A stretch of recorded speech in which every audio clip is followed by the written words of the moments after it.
Hello everyone, welcome back to my channel. তো আমরা এখন কল্যাণী আইটিআই প্যান্ডেলের পেছনে আছি, আর পেছন থেকে দেখো প্যান্ডেলটা কত সুন্দর লাগছে।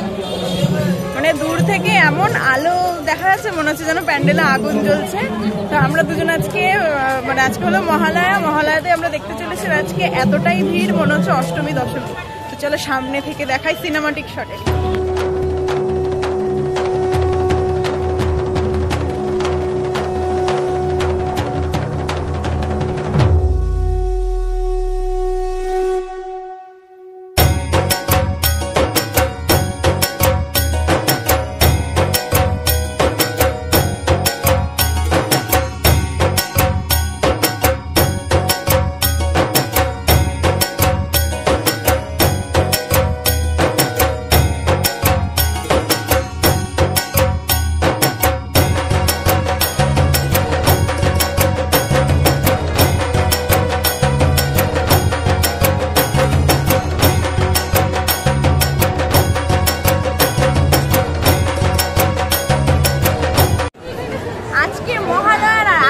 এমন বাঁশি বাজিয়ে সবাইকে বের করে দিচ্ছে যে মনে হচ্ছে যে মানে সপ্তমী অষ্টমী নবমীতে ঢুকতেই দেবে না কাউকে।